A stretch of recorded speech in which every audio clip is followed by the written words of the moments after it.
Hello guys, I hope mko salama. Hata mimi niko salama, nashukuru Mungu. Najua wengi wenu mmeshangaa na mmejiuliza Smile alienda wapi? Siku hizi simuoni kwa FYP yangu kama kitambo.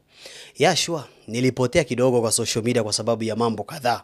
Zingine mnazijua na zingine hamjui. Lakini kupitia hii video ya leo nitawaelezea kila kitu. Mwisho wa mwaka jana tuliachana na mpenzi wangu Queen Keke. Wengi wakafikiria ni cloud chasing ama kuna big reveal. But as time goes, after mmetukosa pamoja for some time ama for some month, najua wengine mshaona ni real. Hii breakup ilikuwa na mambo mob. Families involved, friends intervened, but at last nililet it go. Na leo nataka kuwaelezea ni kwa nini tuliachana na kwa sababu gani. Najua some of you muona video ya ex wangu akisema nilimcheat na ex watatu, mara sistangu alimtusi, mara equipment zote ni zake. Akatafuta attention kwa njia tofauti but akaona imeshindikana because people are not buying our stories. Na mimi pia nilinyamaza kwa sababu story yetu ilikuwa police case. Unaona, nililala jela for siku 3, Friday, Saturday na Sunday. Something haijawahi happen kwa life yangu. So, ikani traumatize, nikakuwa depressed, hadi nguvu ya ku-create content tena nilikosa. Najua mwisho mwaka jana mlituona Burundi na immediately tumerudi tukakosekana social media. After sometimes mkapata breakup message. Wengine wakasema Smile aliona kwao ni maskini akamwacha, lakini hiyo sio sababu. So kulienda hivi. Before tuende Burundi, we had some misunderstanding, kawaida ya couples kukosana. So to solve this, nika involve my uncle akatuongelesha for almost 4 hours. After that, mambo ilipoa kiasi na after some days, dem akadai anataka kuenda Burundi ndo aende atengeneze passport. So, mi pia nilikuwa excited juu ilikuwa dream yangu kuenda kupatana na ma-in-laws eti. So, vacation ilikuwa poa, but still hatukuwa sawa. So, I approach one of our family member, nikamwelezea story na mahali misunderstanding ilitokea. Pia yeye akanishow ni ngumu sana kumuongelesha juu ni hadi yeye kusikiliza mtu, hata mzazi wake.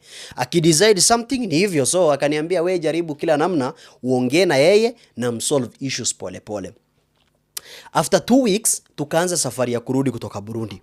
Tukiwa njiani alipolala nikaamua go through our phone kucheki kama kuna suspicious things juu instinct yangu already ishaniambia kuna something wrong juu ya behaviors yake.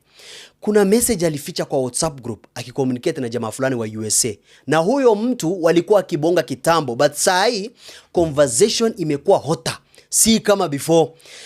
Hadi anamshow vile anampenda, kitambo hakuwa na any documents, saa hii amechukua passport na ako independent. Hadi anamwambia akimaanisha mimi eti huyo fala very soon itatoka story yake. Na kuna day uncle alinitext akiniuliza huyo msichana kweli anaheshimu watu wazima, culture yao na yetu si the same, kwa sababu mtu mzee akikalisha disputing couples kwa heshima ya huyo mzee wanafaa kusolve issues, but huyo msichana vile anaongea na kunijibu ni kama hana nidhamu. Na mimi niliaibika sana kwa sababu yeye ni kama mtoto wangu. Sasa mimi nikamwomba uncle msamaha, nikamwambia udem ni mdogo, maybe ajui kitu anafanya, amsamee tu. Na Keke alitumia huyo jamaa wake screenshot ya huyo uncle wangu akisema ati uncle Smile alimuongelesha huyo uncle anadhani yeye ni nani, yeye ndo amemlisha na kumvisha akwende na huko na hiyo familia yake. Mimi hiyo message ilinishtua sana. Alidisrespect familia yangu na kabila yangu kwa jumla. Na huyo mtu mwenye wanabonga niliwahi shuku na yeye hadi nikamblock namba yake, but still kumbe walikuwa na communicate kisirisiri. Bado kwa simu alikuwa kibonga na madem tofauti, wote wakimuadvise vile anafaa kufanya. Hadi kwa chat za mmoja wao nilipata akimwambia saa hii atakaa peke yake afanye vile anataka juu already akona numbers na pesa pia anaendelea kuingiza. Kama mnakumbuka, kuna time tulikosana na Obina kuhusu story fulani. Kumbe dem alikuwa anataka Obina na Obina hayuko hiyo story kabisa. Alishow huyu rafiki wake ati atajiforce kwa Obina kwa sababu kwake kuna connection, atapata pesa na madeals kadhaa za kampuni. Hadi anamshow rafiki yake Kenya alitaka kutoka Smile ni fame pekee, so aende ajitafutie pesa mingi kivyake juu ashajua kila kitu na kujanjaruka. So 2 days after tumerudi kutoka Kenya, nikachukua simu yake na nikatoa account zake zote, FB, TikTok, Instagram, kwa simu yake na nikarudisha kwa details zangu. Alafu nikamwambia for now we don't trust each other, acha atafute mtu wa karibu ama lawyer nitafute pia tuandikiane mahali tuendelee kufanya kazi pamoja under contract, na pia kila mtu apate share yake. But dem alikataa akisema hakuna mahali mimi nimemsaidia, account zote ni zake na hata make sure atapata hizo account, na makiburi. Pamoja na rafiki yake wakaenda kuripoti kesi kwa polisi, akaandikisha statement akisema nilimuibia account, cyberbullying, threatening. After mimi nilijileta police station, boom, nikawekwa ndani. After nimesomewa hiyo kesi yote, simu zangu zikachukuliwa na DCI. Ni weekend, nikajaribu kupigia familia na pia marafiki kuelezea hiyo story. Walikuja the next day. Kumbe mapolisi wengi walikuwa side yake juu alikuwa dem, na mimi nikasukuma kwa ukuta. But families and friends walikam through. Akakalishwa, na after a whole day of negotiations aka withdraw kesi, na mimi nikaachiliwa. Hiyo ndio siku sitawahi sahau kwa maisha yangu. Niliweza kulala jela kwa mateso. Imagine, na hii jina yote si kwa sababu niliiba, sijaua mtu, but ni kwa sababu ya mtu ambaye nilimpenda, na juu ya greed. Something tungekaa chini kusolve, akaamua kuniweka ndani. Nikikumbuka kama TikTok account nilitoa 300 followers, ikafika karibu 3 million. Facebook kutoka 1k followers hadi karibu 1 million. IG hata hakuwa na followers, mimi nikagangana nazo almost kufika 300k. Kujenga hii brand, sikuandikishana na yeye mahali, sikumlipisha kwa sababu alikuwa mpenzi wangu. After hiyo kesi aka-apologize akisema ni marafiki walimforce kufanya hivyo, haikuwa mipango yake kunifanya nilale jela. Hata mimi nikamwomba msamaha kwa maneno yenye nilimwambia, tukarudiana kama marafiki. Then tukapeana break hadi mambo yetu ikiwe sawa. A week later walienda road trip na rafiki yake. Hapo ndo sasa maneno imetokelezea.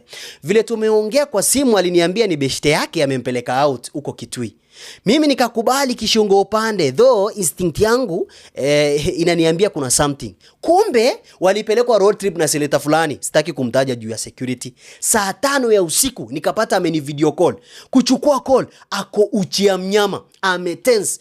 Akanishow akilia, "Ambedad, nataka kuuawa. Tafadhali kuja uniokoe. Mimi hey!" To cut long story short, pamoja na friends wangu tukareport incident, alafu tukaelekea kumsaidia. Kufika beshte yake akatushow atufai kuinvolve polisi juu huyo msee ni mtu wa gavana, baadaye atamfuata.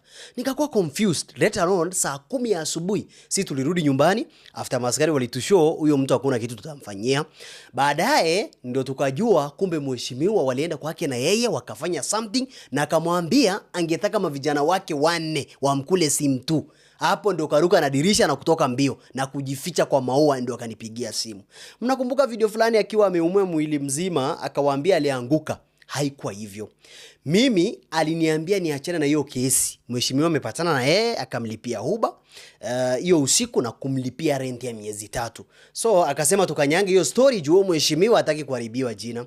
Mimi niliachana na hiyo story, although hiyo story ilikuwa inanisumbua, but sikutaka ku risk life yangu. Another story yenye sasa ilinifanya ni give up. Nikatoa video nikisema tumeachana. Tukiwa on break, dem alikuwa all over. Marafiki zake za madem ni wale wa mapombe na road trip. Kila siku ako clubbing. Ananipigia saa 9 usiku kama amelewa. Mavazi mebadilika, hata atulii kwa nyumba. Kila siku ako tu njiani. Nilijaribu kumuongelesha, but ananijibu na madharau. Niachane na life yake juu saa hii anaweza enda mahali anataka, akutane na wenye wanataka. Mimi naye siku give up juu bado nilikuwa nampenda. But the more namchase, the more anaenda mbali na mimi. So one day, just by mistake, TikTok yake ilifunguka kwa simu yangu. Hey bro, kenye nilipatana nao nguvu iliisha kabisa. DM za wanaume zilikuwa kibao. Wengine wamepatana na wengine wako kwa process. Na mostly ni wale wa majuu na some celebrities. DM moja yenye ilinifanya ni give up kabisa ilikuwa ya Willy Paul. Alimtext wakachat, jamaa naye akamuitisha kuonana na yeye, wakamit kwake nyumbani kwa dem, and the rest are history. Siku expect hiyo. Yani alikubali kila kitu faster, na mimi nika screenshot na nikauliza keke. Dem naye ana jam akisema mbona nataka kujua sababu nilipatana na yeye, eti alimpeleka tu date. Hapo ndipo niliamua nikasema hii imeenda. Kama imefika mkono ya msanii, the day itarudi kwangu already ni scraps, na hiyo damages sitaweza kucompensate. Na sio hiyo pekee, nilipatana na mengi. Yani within a month dem amezurura kuingia, amepatana na wengi. Sikutaka soul ties ama ugonjwa. Mimi nikajitoa kiroho safi. Nakumbuka 2 years ago nikiishi huko side za Thika. Alikuwa anaishi Isili akifanya kazi ya kinyozi. Siku anakuja kwangu kushoot nikiangalia mkono yake vile imeganda kama mwanaume anafanya mjengo 24/7. Naenda kando kila siku nikilia. Namwambia hivi, hii mateso unapitia siku moja itaisha. Mkono yake ikuwe soft kama dem, avae vizuri, akule vizuri na ishi maisha mazuri. Kumbe nguruwe hata umuoshe aje atarudi tu kwa matope. Nakumbuka kila siku alikuwa akiniambia vile boss wake alikuwa anamtaka kimapenzi. Anamtesa. Sikuwa na uwezo lakini nikamtoa pale, nikamtafutia kazi fulani yenye ana promote marashi kama sales lady hapo BBS Mall. After hapo nikafocus na brand yake hadi nikajisahau juu ya mapenzi. Nikamtoa Isili, nyumba analipa 3,000 kwa mwezi, nikamkodeshia one bedroom hapo Ruiru. After that juu Kenya vizuri aka-insist tuishi pamoja. Na after that my life changed completely. Nika-cut off marafiki wangu wote juu yake. Stories za madem pia nikaanza kuachana nazo. After nilidecide kusettle na yeye, nikafanya proposal mbele ya watu wetu na mafamilia kuprove vile nampenda. Since the proposal sijawahi katia msichana ama kukuwa na mahusiano yote. Juu hata relationship yetu ilikuwa public by the way. Baada ya story ya jela, life yangu haikuwa the same. Alikam back again, akachukua vitu zangu zote za nyumba zenye tumenunua pamoja na staff zingine hadi akapeana kwa marafiki zake wa Burundi. Mimi nilibaki tu na equipment zangu. Ilibidi nianze from zero. A good friend of mine akani host, akanilipia therapy na nikaanza kurecover pole pole kwa sababu kama boy child hakuna mtu anakuelewa. Hata ningetokelezea kwa social media wengi wangeside na yeye vile ilifanyika mbeleni na mimi ni baki bure. So juu kesi bado ilikuwa fresh kwa polisi, mimi sikutokelezea kuongea anything. Watu wa media pia waliweza kunitafuta kusikiliza the side of my story, but nikakataa juu emotionally sikuwa sawa.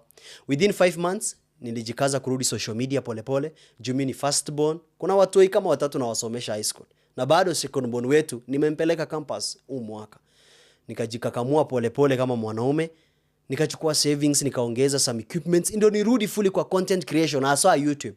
Siku moja nikapata email yangu imekuwa logged out na YouTube yangu ya over 100k subs imechukuliwa. Baadaye nikagundua kumbe ni X ashabadilisha jina na akadelete video zote. Nikapigia DCI mwenye alikuwa na kesi yetu huko mbeleni. Vile alimpigia kumuuliza, dem akasema hataki yeye afaidike na mimi nifaidike, ndio maana alidestroy. Kwa hivyo nisha report, nimechukua OB na nimeandikisha statement kuhusu hii kesi. Bado inaendelea, sitaki kuongelelea sana, nitawa-update. Thanks for your support na concern, na immediately nikipata my YouTube back nitawapea story yote. Bye bye.